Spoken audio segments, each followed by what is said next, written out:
Hello दोस्तों, स्वागत है आपका अपने चैनल में। दोस्तों, आज से हम फिजिक्स, केमिस्ट्री और बायोलॉजी को चैप्टर वाइज थ्योरी के रूप में कंप्लीट करने वाले हैं।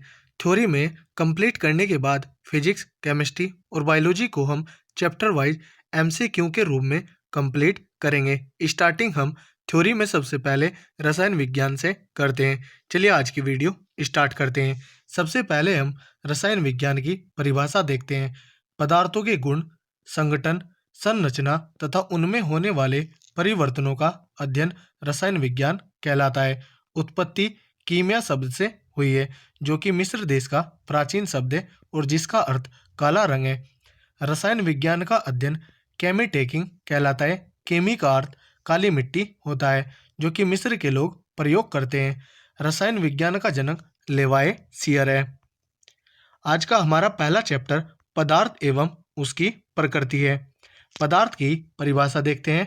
वस्तु जो स्थान घेरती हो, द्रव्यमान हो, अपनी संरचना में परिवर्तन का विरोध करती हो, जैसे हवा, वायु, जल आदि। ऋषि कणाद के अनुसार सभी पदार्थ अत्यंत सूक्ष्म कणों से बने हैं, जिसे परमाणु कहते हैं। भारतीयों व यूनानियों के अनुसार सभी वस्तुएं 5 तत्वों जल, अग्नि, वायु, धरती व आकाश के संयोग से बनी है। पदार्थ की 5 अवस्था होती है: ठोस, द्रव, गैस, प्लाज्मा, बोस-आइंस्टीन कंडेंसेट। पदार्थ का वर्गीकरण 2 प्रकार से किया जाता है। पहला भौतिक वर्गीकरण और दूसरा रासायनिक वर्गीकरण। भौतिक वर्गीकरण 3 प्रकार से: पहला ठोस, दूसरा द्रव और तीसरा गैस। रासायनिक वर्गीकरण 2 प्रकार से: पहला शुद्ध पदार्थ, दूसरा मिश्रण। शुद्ध पदार्थ में पहला तत्व होता है और दूसरा यौगिक होता है। मिश्रण में पहला समांग होता है और दूसरा विषमांग होता है। तत्व में पहला धात्विक और दूसरा अधात्विक होता है। यौगिक में पहला कार्बनिक और दूसरा अकार्बनिक होता है। ठोस की परिभाषा देखते हैं। पदार्थ की वह भौतिक अवस्था जिसका आकार व आयतन निश्चित हो, जैसे लोहा, लकड़ी की कुर्सी, बर्फ का टुकड़ा आदि। द्रव की परिभाषा आकार अनिश्चित होता है और आयतन निश्चित होता है, जैसे पानी, तेल आदि। गैस की परिभाषा आकार व आयतन अनिश्चित, जैसे हवा, हाइड्रोजन, ऑक्सीजन आदि। गैस का प्रश्न नहीं होता है, विसरण अधिक होता है और आसानी से गैस संपीड़ित होती है। ताप व दाब में परिवर्तन करके किसी भी पदार्थ की अवस्था को बदला जा सकता है, लेकिन इसके अपवाद लकड़ी व पत्थर है, जो कि केवल ठोस अवस्था में रहते हैं। जल, ठोस, द्रव व गैस तीनों भौतिक अवस्था में मिलता है। तत्व की परिभाषा वह शुद्ध पदार्थ जो किसी भी ज्ञात भौतिक व रासायनिक विधियों से न तो 2 या 2 से अधिक पदार्थों में विभाजित किया जा सकता है और न ही अन्य सरल पदार्थों के योग से बनाया जा सकता है, जैसे सोना, चांदी आदि। यौगिक की परिभाषा वह शुद्ध पदार्थ जो रासायनिक रूप से 2 या 2 से अधिक तत्वों के एक निश्चित अनुपात में रासायनिक संयोग से बने यौगिक कहलाते हैं। यौगिक के गुण उनके अवयवों तत्वों के गुणों से भिन्न होता है, जैसे जल। इसका उदाहरण नीचे है। ऑक्सीजन जलने में सहायक होती है, हाइड्रोजन खुद जलती है और जल आग को बुझा देता है। मिश्रण की परिभाषा वह पदार्थ जो 2 या 2 से अधिक तत्वों या यौगिक के किसी भी अनुपात में मिलाने से प्राप्त होता है, जैसे हवा। समांग मिश्रण की परिभाषा निश्चित अनुपात में अवयवों को मिलाने से समांग मिश्रण का निर्माण होता है, जैसे चीनी या नमक का जलीय विलयन, हवा आदि। विषमांग मिश्रण की परिभाषा अनिश्चित अनुपात में अवयवों को मिलाने से विषमांग मिश्रण का निर्माण होता है, जैसे बारूद, कुहासा आदि। अवसादन की परिभाषा जब किसी मिश्रण में पानी मिलाने पर इसका भारी घटक अवक्षेपित हो।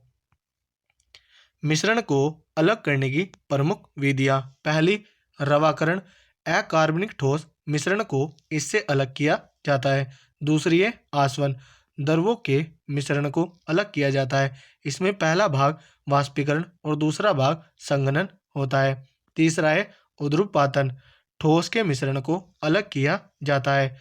चौथा है आंशिक आसवन, द्रवों के मिश्रण को अलग किया जाता है जिनके कमथनाकों में बहुत कम अंतर होता है। पांचवी है वर्णलेखन, अवशोषक पदार्थ में विभिन्न दूरियों पर अवशोषित होते हैं। विभिन्न घटकों की अवशोषण क्षमता भिन्न भिन्न होती है। छठा भाग है भाप आसवन, कार्बनिक मिश्रण को शुद्ध किया जाता है जो जल में अघुलनशील हो, भाप के साथ वाष्पशील हो, कमथनाक पर अपघटित हो। पदार्थ की अवस्था में परिवर्तन, द्रवनाक की परिभाषा किसी विशेष दाब व नियत ताप पर जिस पर ठोस द्रव अवस्था में बदल जाता है, नियत ताप ठोस का द्रवनाक होता है। हिमांक की परिभाषा किसी विशेष दाब व नियत ताप जिस पर द्रव जमता है, नियत ताप द्रव का हिमांक होता है। पदार्थ का द्रवनाक व हिमांक का मान बराबर होता है, जैसे बर्फ का द्रवनाक व हिमांक 0 डिग्री सेल्सियस होता है, लेकिन यह अशुद्धियों के कारण कम हो जाता है। द्रवनाक पर दाब का प्रभाव, उन पदार्थों के द्रवनाक दाब बढ़ाने पर बढ़ जाते हैं जिनका आयतन गलने पर बढ़ जाता है, जैसे मोम, तांबा आदि। उन पदार्थों के द्रवनाक दाब बढ़ाने पर घट जाते हैं जिनका आयतन गलने पर घट जाता है, जैसे बर्फ, ढलवा लोहा आदि। गलने तथा जमने पर आयतन में परिवर्तन, जो पदार्थ गलने पर आयतन में बढ़ते हैं ऐसे ठोस अपने ही गले हुए द्रव में डूब जाते हैं, जैसे मोम, तांबा आदि। जो पदार्थ गलने पर आयतन में सिकुड़ते हैं ऐसे ठोस अपने ही गले हुए द्रव में तैरते रहते हैं, जैसे ढलवा लोहा, बर्फ, एंटीमनी, बिस्मत, पीतल आदि। सांचे में केवल वे पदार्थ ढाले जाते हैं जो ठोस बनने पर आयतन में बढ़ते हैं, तभी वे सांचे के आकार को पूर्णता प्राप्त कर पाते हैं, जैसे मुद्रण धातु। चांदी व सोने की मुद्राएं ढाली नहीं जाती, केवल मोहर लगाकर बनाई जाती हैं। मिश्र धातुएं का द्रवनाक उन्हें बनाने वाले पदार्थों के गलनांक से कम होता है। कारण अशुद्धियां गलनांक को घटा देती हैं। हिमकारी मिश्रण, किसी ठोस को उसके द्रवनाक पर गलने के लिए ऊष्मा की आवश्यकता होगी जो उसकी गुप्त ऊष्मा होगी। यह ऊष्मा साधारणतः बाहर से मिलती है, जैसे जल में बर्फ के टुकड़े का गलना। नमक का 1 भाग व बर्फ के 3 भाग मिश्रण का ताप -22 डिग्री सेल्सियस हो जाता है। वाष्पीकरण में पहला वाष्पन है और दूसरा कवथनाक। वाष्पीकरण की परिभाषा द्रव से वाष्प में बदलने की क्रिया। वाष्पन कवथनाक से कम तापमान पर द्रव के वाष्प में परिवर्तित होने की प्रक्रिया वाष्पन कहलाती है। वाष्पन की क्रिया निम्न बातों पर निर्भर करती है। पहला, कवथनाक कम हो, द्रव का ताप अधिक हो, द्रव के पृष्ठ क्षेत्रफल अधिक हो, द्रव के पृष्ठ पर वायु का बदलना, वायु का दाब न्यूनतम होना आदि से वाष्पन की क्रिया तेजी से होती है। कवथनाक की परिभाषा जिस नियत ताप पर द्रव उबलकर वाष्प में बदल जाए। दाब बढ़ाने व घुलनशील अशुद्धियां मिलाने से द्रव का कवथनाक बढ़ता है। जल का कवथनाक 100 डिग्री सेल्सियस होता है। इथेनॉल का 78.3% होता है। क्लोरोफॉर्म का कवथनाक 62 डिग्री सेल्सियस होता है और एसीटोन का कवथनाक 46 डिग्री सेल्सियस होता है। सामान्य शरीर में औसत तत्वों की औसत मात्रा होती है। यहाँ पर ऊपर तत्व दिए हैं और नीचे प्रतिशत में इनकी मात्रा दी हुई है। पृथ्वी पर पाए जाने वाले प्रमुख तत्व एवं उनका प्रतिशत, यहाँ पर तत्व दिए हैं और इनके नीचे इनका प्रतिशत दिया गया है। जैसे ऑक्सीजन पृथ्वी पर 46.60% पाई जाती है, ऐसे यहाँ पर अन्य दिए हुए हैं। तो दोस्तों, यदि हमारी वीडियो अगर आपको अच्छी लगी हो तो कमेंट करके ज़रूर बताएं। अगर आपको इस वीडियो का PDF चाहिए तो आपको इसका PDF टेलीग्राम चैनल पर मिलेगा, जिसका लिंक नीचे डिस्क्रिप्शन में दिया हुआ है। धन्यवाद।